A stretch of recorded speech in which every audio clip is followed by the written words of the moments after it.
Apple's All-Dropping Event, Part 3. This is MacVoices. MacVoices is supported by Take Control Books, one of the very best sources of clear, concise information on not only Apple's various operating systems, but also key Apple and third-party utilities and more. Visit TakeControlBooks.com and start your library today. Well, there's also, and we kind of touched on this with Eric a minute ago, but the new vapor cooling technology that they put in to do heat management, I think is interesting. And I heard, but I can't confirm, so let's just put this down as rumor. But because of that new camera bump on the back on the Pro Maxes and the Pros, that has something to do with part of the cooling that.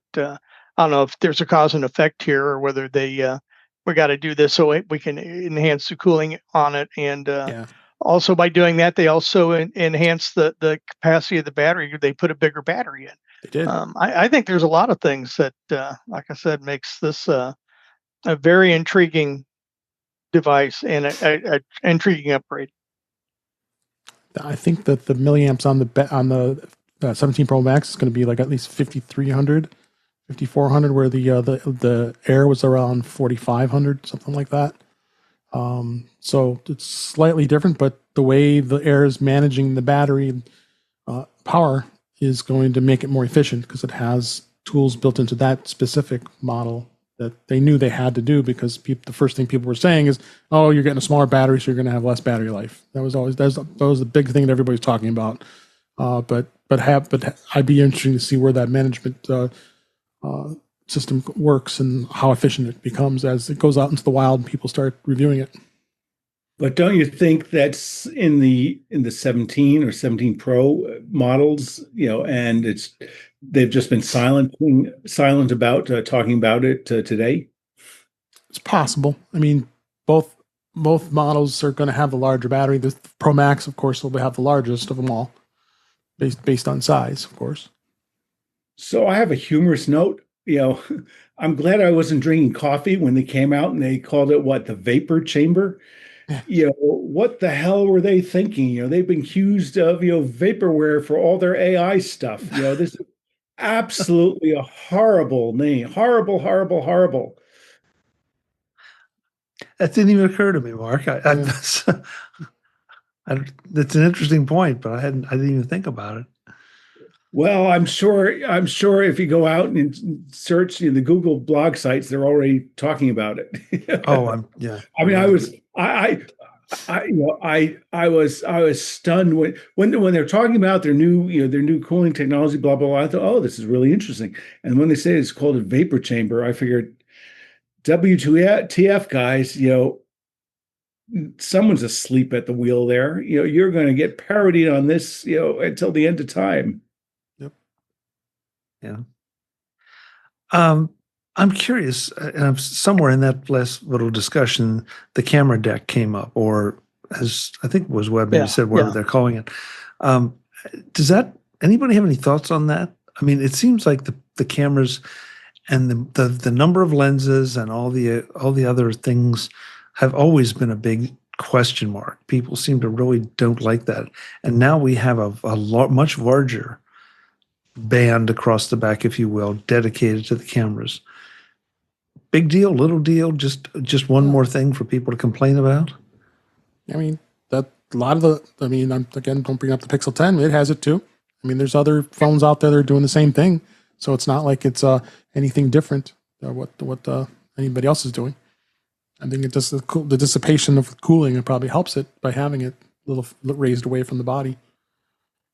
Well, Dave, I wondered if that has anything to do with the 8X optical, that it just gave it that much more depth. That, so that it could be 8X optical. So I don't know. It's just, I mean, I look at it and I think, okay, it is what it is. Probably in a week, if not sooner, I'll be used to it and won't even think about it. Yeah. Just like if I pick up one of my old iPhones now, it's like, well, okay, that's weird. But at the time, it was perfectly normal. So, Mark? Yeah, I think again, they've got a tremendous amount of computational horsepower there, having 3 sensors, and they made a big deal of saying that they're all 48 megapixel sensors. So having them there, slightly different parallax, that gives them incredible ability to process images for both either still or video.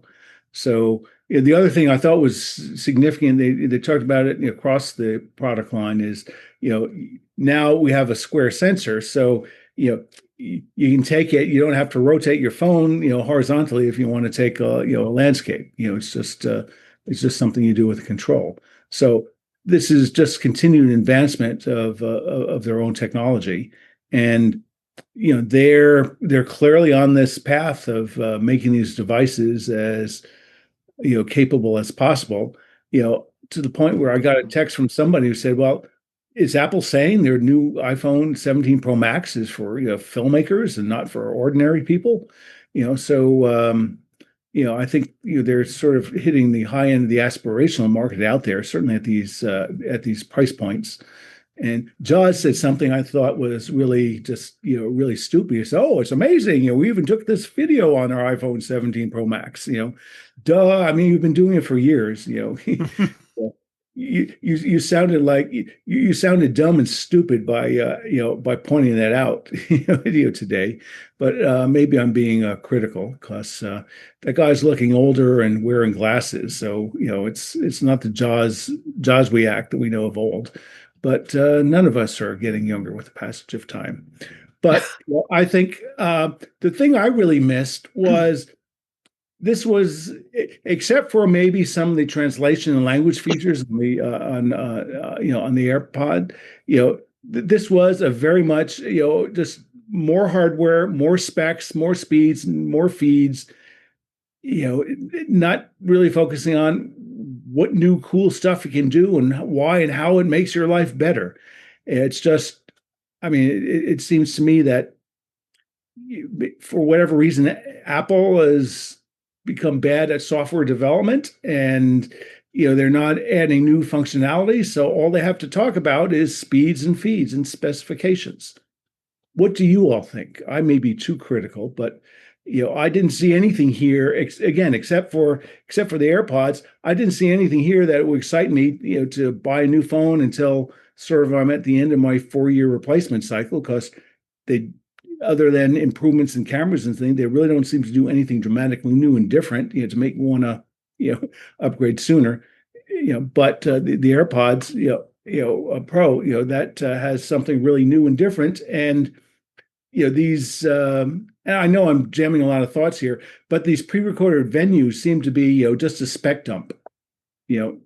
I missed some of the demos of all the cool stuff you can do with it. And now it's, WTF, guys, do you really care about how much power your modem uses on your phone? And that's the point that they made by, and emphasize and waste a minute or more talking about the C1X modem chip.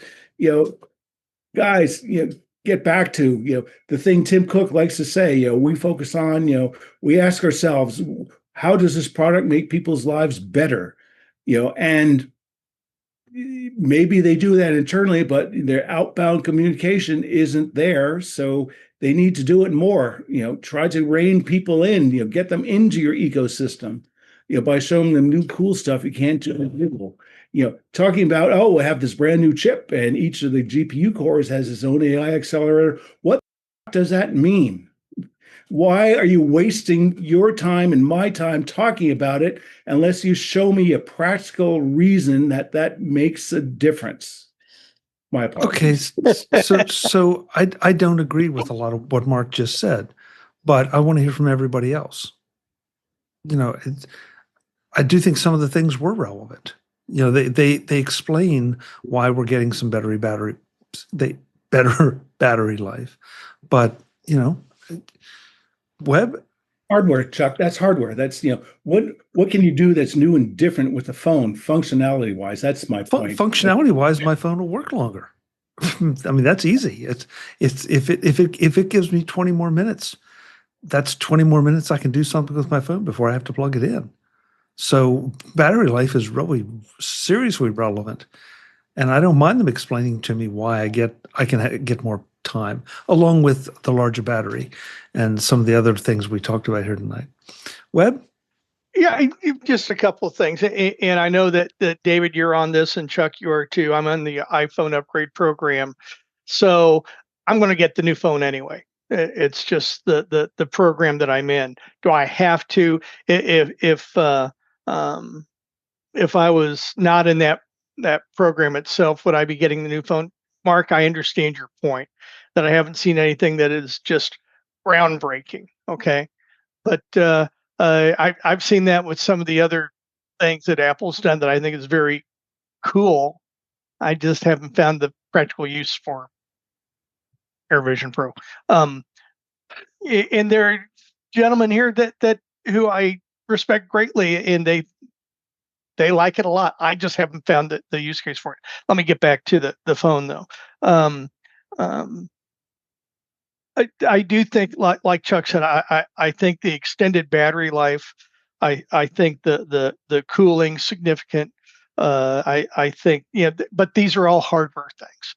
I also got to throw out that I haven't seen all the new cool things, and I haven't lived with the new cool things that iOS 26 is going to do for us too. There's something in there that I think is going to be somewhat innovative. But I also think at the end of the day, I think that the things that we're seeing with the iPhone is really coming from the software development side, not necessarily what Apple's doing. I think some of these other software developers are coming up with some pretty interesting and innovative things that I get excited about. But it's app people have always complained about Apple is that you just haven't done that next wave innovative thing, whatever that is yet. But then someone comes up, from the flank and comes up with something. I think that's where a lot of the innovation's coming from. I just haven't seen the G Whiz, the truly G Whiz, let's call it the Steve Jobs era. And people could even argue against that. Just haven't seen that. But I think that I've said it before tonight, and I'll continue to say it again. I think they've done some very, very innovative things. I'm more excited about the iPhone 17 than I was going from the 15 to the 16. I thought that one was kind of more of a yawn, if you will. But I bought it anyway because of the iPhone upgrade program that I'm in. Yeah. Yeah. No, I'm not. I think these are remarkable hardware devices. But my point is that we're seeing continuous improvement in hardware, but we're not seeing anything in terms of new capability, new functionality. And I understand Chuck's point. Yes, battery life is important, but that's not something new, is it? Really, that it runs an hour longer. That's not a brand new way of using this device in some way. No, fair. Marty? I think the health things are there, but they're not brand new on the 17. But I think some of the health things that I think those are touching on innovation. I don't disagree with you, Mark. I truly don't. But I don't think it's a zero either. Now let me get off my soapbox. Marty? Yeah, I don't disagree with Mark either, and no medication that I could take could possibly get me to disagree with Mark. I think what we've reached is kind of a platform with the kind of hardware that we have of what we can do. So all we're seeing are incremental little changes, not like 10 years ago when you saw these drastic opportunities that came across and changed the phone and also changed the software that we used with the phone. And so there's some cool stuff that you can do with it, but I also think that we've kind of reached a peak until there's a kind of another shift in the kind of technology, the hardware that we have in order to make it happen. And Mark is holding some stuff up. Yeah. iPhone 5, the remarkable bezels, iPhone 6, then went to an iPhone 10, which I traded in.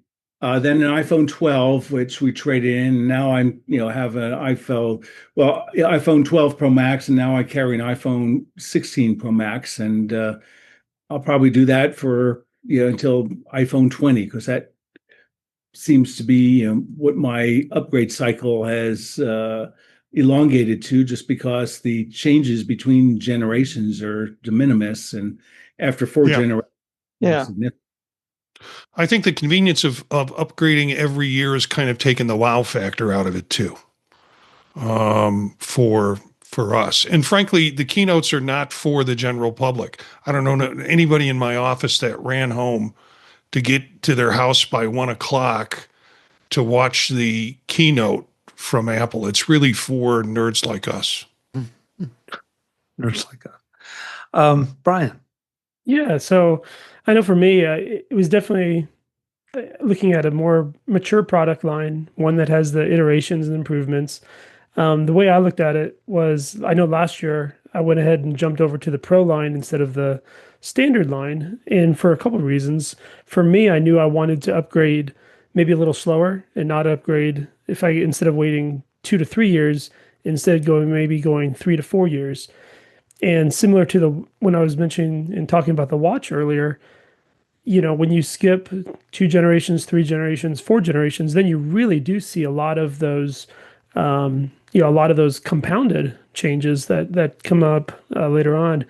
And I saw something today that hasn't been hit on yet, and I'm not sure if it's going to be brought up later, but just the naming convention. And I wonder if it might be more of a sign of things to come with this maturing product line, seeing the iPhone 17, 17 Pro, 17 Pro Max, but then the Air was just the Air. It didn't have the 17 moniker.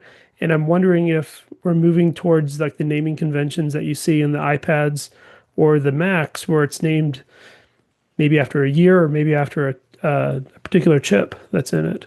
So, sign of maturity. Yeah. Jim. I'm a little puzzled by the complaint that everything they talked about was hardware. I mean, this is hardware day. Software day is in early June. So, of course, everything they talked about was hardware, right? Yeah, it's an interesting point, because you really didn't hear many mentions of iOS iOS 26. 26, yeah. At all. I think that they showed one little thing with the glass interface, the liquid glass interface, and then that was it. They really did stick to the hardware announcements. So, and I'm not sure that's something that's been done in the past. I'm not sure they haven't mixed it up just a little bit more. I think, it wouldn't have been surprising if they'd had a little bit more, but it would have been very surprising if anything in software was mentioned that wasn't a recap. So sometimes they'll have, here's a little bit of a recap of what we told you in June. But, the September event is always about what's new in the hardware. So that's certainly what I expected. And yeah, as a couple of people have mentioned, it's not earth shaking. It's 2025 phones, we're coming up on the 20th anniversary of the iPhone.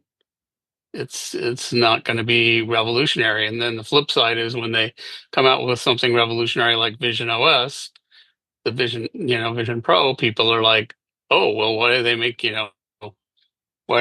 this, useless thing that nobody wants?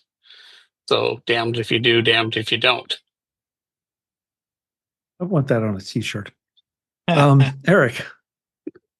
There probably is a t-shirt out there with that. If not, I need to make one. Yeah. The thing that struck me the most out of all of the announcements today is there really were no bad products. There were no products that were, well, you could settle for this if you can't afford anything else.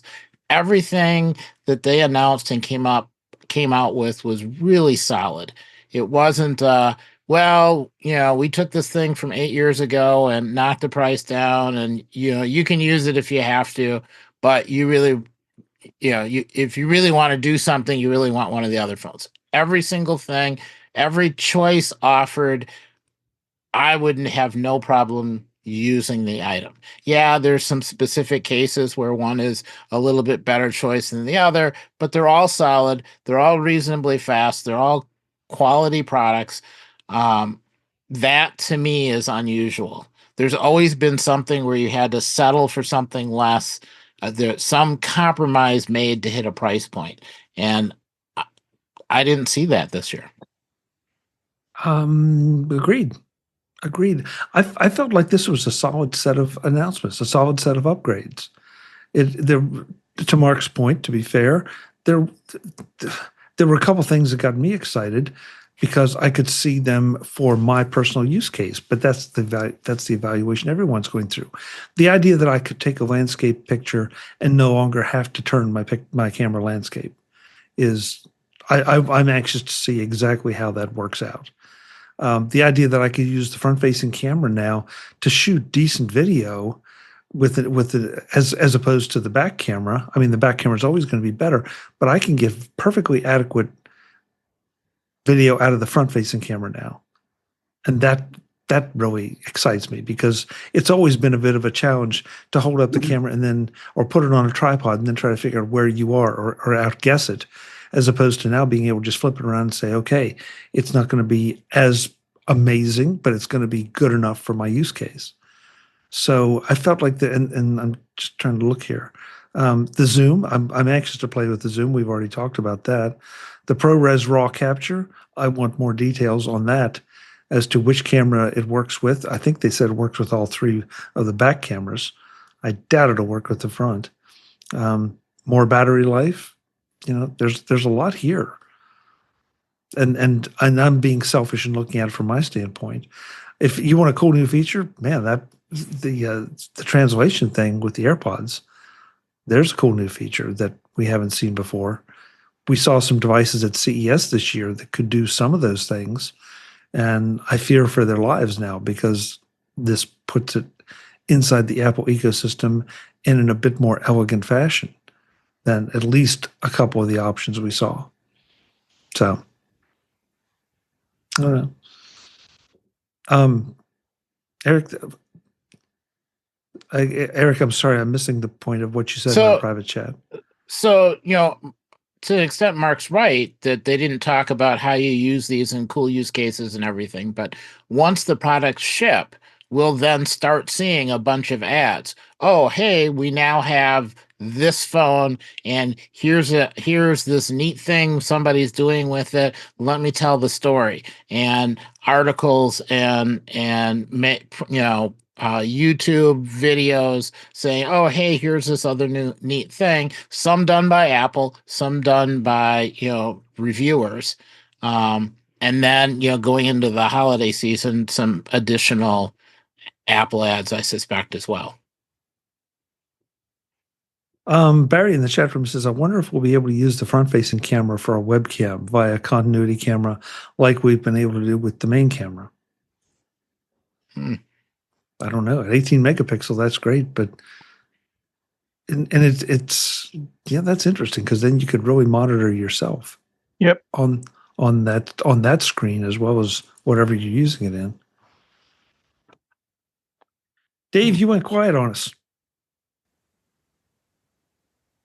I'm just listening to the good conversations about what's been going through with this. Didn't know if you had any strong feelings about any of it or not. No, I think you guys covered pretty much all of it. Yeah. Okay. We're a little bit over time, and I think we'll just call it unless anybody has anything else in particular they wanted to call out. Features, Webb? Not a feature, but I want to talk about the production that we witnessed today. Oh, okay. I am amazed that things don't leak out. I'm just amazed. Kind of did. I was looking at. Did you notice anyone doing any filming in Chicago? Because they're at that Chicago store. They were at the Michigan Avenue store. Yep. He was. Yeah, but did you see anything about that locally? About their no. filming? Yeah, I'm amazed that doesn't get out. As geeky as we are now, sometimes when people are standing around the store in San Francisco, it kind of gets out. But I was amazed by that. Too. I was also wondering that the segments that had Joe's React, what store was he in? I've never seen that store before. And it looked like they kind of implied it was somewhere in and around the New York City area, or maybe New Jersey. But it wasn't, of course, the Fifth Avenue store, the Cube. But I think the production is really interesting. They don't do all the big zoom in and out like they do, especially on the hardware or the developers conference, where they zoom underground and some of that stuff. But I thought the locations were very interesting, that they're really trying to get away from Apple Campus. Next thing I wanted to ask about, and see if anybody has a comment about the reintroduction of TechWoven. And see what's going to go there. I'm sorry, David. No, I didn't mean to interrupt you. I refuse to buy any more Apple cases. They're just horrible, and that look just like it's going to wear out in any moment. I mean, I've had so many of those Apple iPhone cases, and it just isn't worth it. This one was good, The clear one, yeah. Yeah, the clear one, and I can see what color my phone is, but. I'd mentioned that I use a wallet case. So yes, what color you're going to get, it doesn't matter for me, because I'm not going to see it anyway. Unfortunately, we talked about this open case that we got exposed to at MacStock. Well, look, I can take it out and I can see that I got the white phone. Then I'm going to cover it back up again. So. So the color thing's interesting, and that's why they have these clear cases, so you can see the color on them. But TechWoven's back, baby. Yes, it could be good. I got to give it a shot. I think Apple. One thing that you learn from them is that they take their licks and they learn their lessons. I don't think any problems they had with the first version of TechWoven, whatever they called it before, they're not going to have those same problems with this one. I'll almost guarantee it. So they may have other problems, but they're not that. So those are my two closing comments. I thought the production quality was still top notch, and some of the things that they do. Oh, I did notice that when they were doing some of the photography stuff and some of the images that they're trying to capture using an iPhone, just goes to show me that cinematographers are crazy. They're absolutely nuts, some of the things that they're doing. So I wanted to throw that in. So Chuck, that's it. I'm going to drop the mic. There you go. I'm done. Webb, but thank you for bringing up the production, because one thing that I wanted to bring up, and then we got lost in it, is that it seemed like a lot more of this event was shot at night or in the dark. And that was really intriguing, because we're so used to the brightness of the Apple campus and the brightness of everything at the mothership.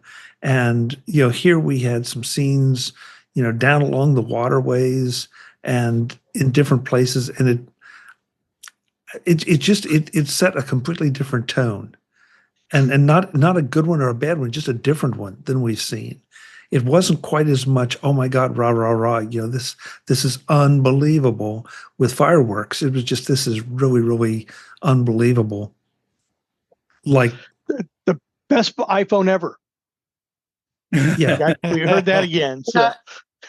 Actually, I noticed like Tim and some of the other presenters, they weren't well lit. I mean, I kind of thought, this wasn't really professionally done almost. I mean, you can have scenes at night and still be lit properly. Yeah, but I didn't think it was improperly lit. I just felt like it added to the mood. I did. It was like you couldn't hardly even see them. Oh, I got to go back and watch You got to it. get a new iPad then, Jim, with the newer display. So. I do have an old iPad. there we go. Confession I was time. watching it on a what is it, the studio display, the 27-inch studio display, full screen mode. It looked great, man. I was watching it on that Go 32 back and look. back I then. think their faces were in shadow. I'll have to, now you got me curious, Jim. I'm going to have to go back and look. I did want to add one thing. Barry put in the chat room that they did make the point in the video that these new camera features were good for content creators. Maybe they're counting on that cadre for showing the features off in the real world. I think it's an interesting point. And it also goes to something that Mark was talking about, that, a lot of these features are there. They may not be for everyone, but there is a big part of the market that are creating content. And it feels like there's even every day more people are creating more content, and especially in the younger generations. They were taking. It's not just. It doesn't just feel like it. It's objectively true. Yeah, and I mean, think about what they say early on, that 5 billion selfies. I didn't write it down, but wasn't that a comment? Yeah, 5 billion selfies. Yeah. Yeah, I've seen a number of comments on that on social media that works out to billion. Yeah. Sorry, Dave. 500 billion. 500 billion. Oh my God. Yeah. Yeah. I've seen a number of comments on social media that works out to 320 per person, and all the people are saying, like, well, I took 4 last year, so somebody else. Somebody else is.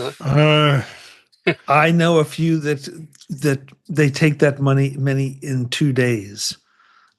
320 or yes. All they do is take selfies. They walk down the street and they're taking selfies of themselves. It's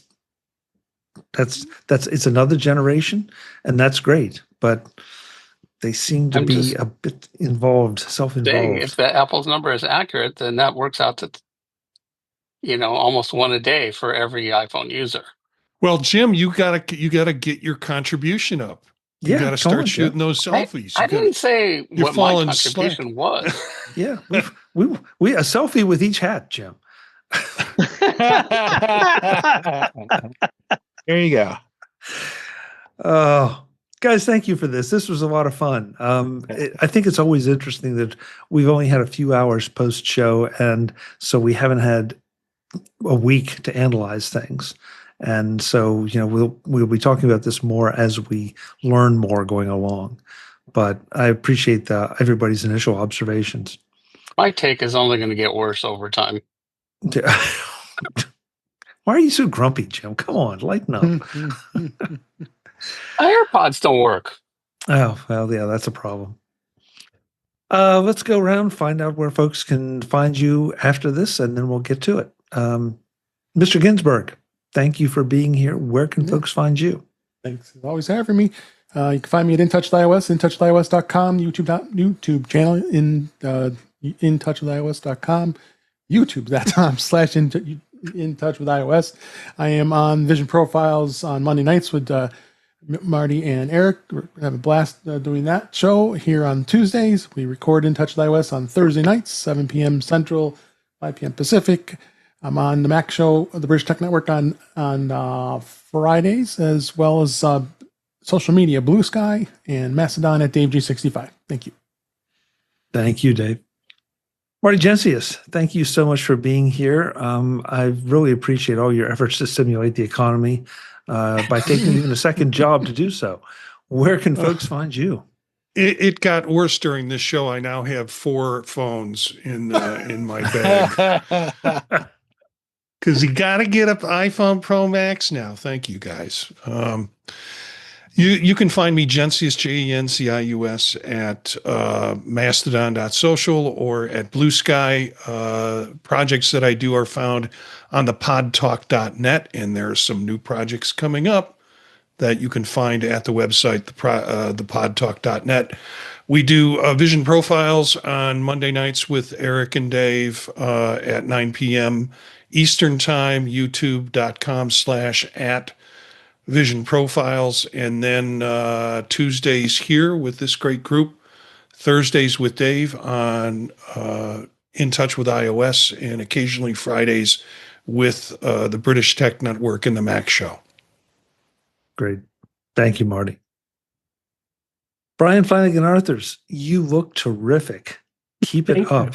Where can folks find you? Well, I got a face for radio, I guess, right? But Brian, your eyebrows look darker for some reason. All right. It's the shoe polish. Yeah. There you go. It just starts raining, it's going to melt. Yeah. Thank you again for having me. Best place to reach me and find out what I'm working on is my website, brian8944.com.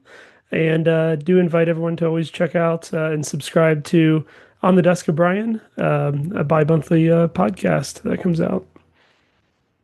Great. Thank you, Brian. Appreciate it. Appreciate it.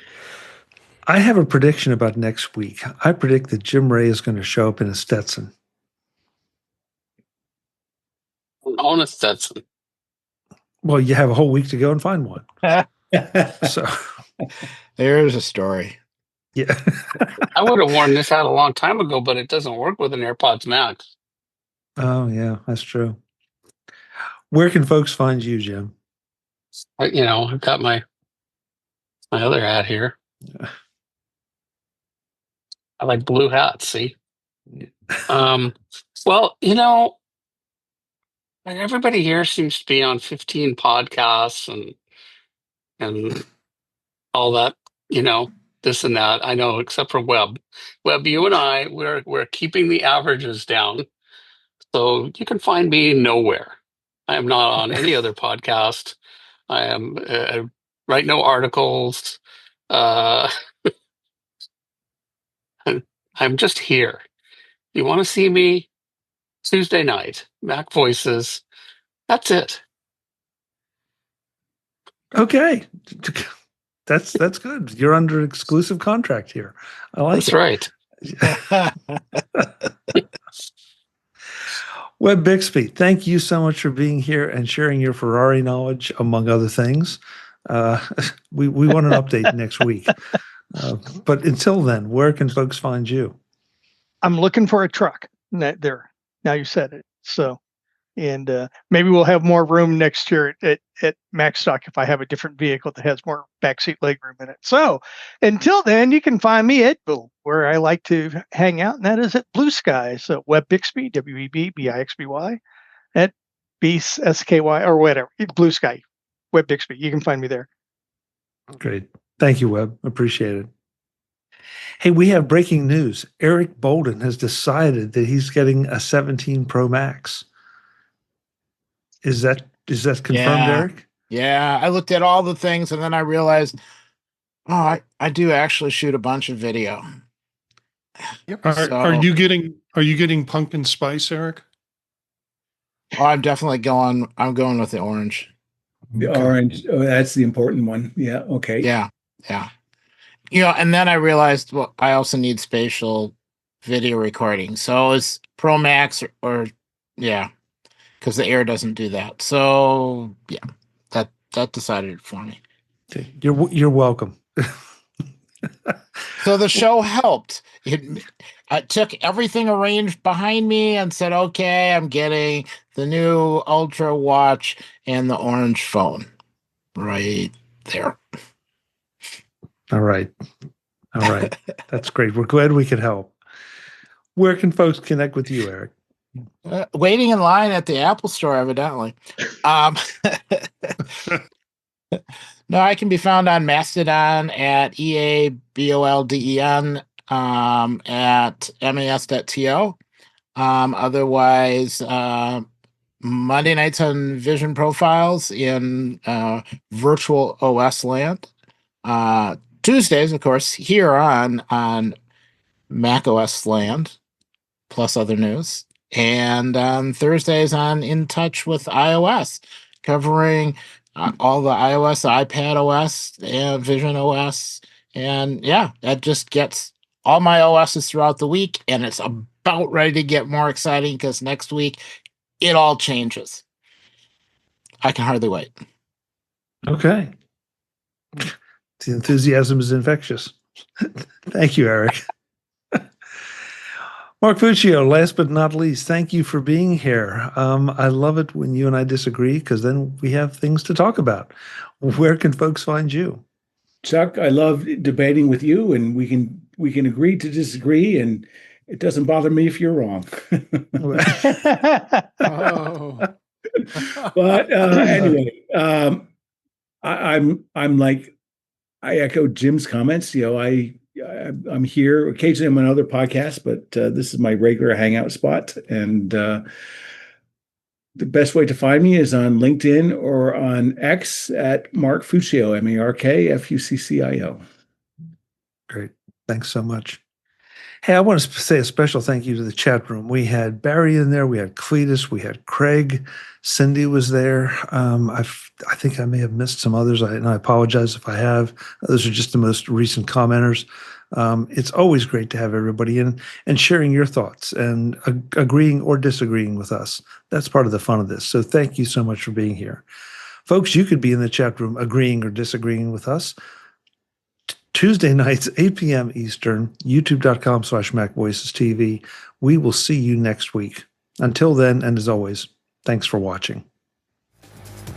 Visit MacVoices.com for show notes and to connect with Chuck on social media.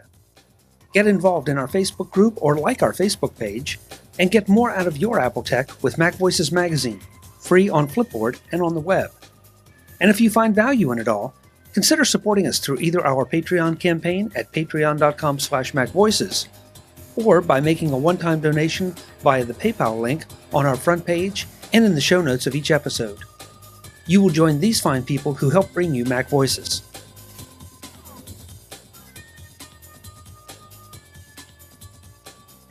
Advertising handled by Backbeat Media at backbeatmedia.com.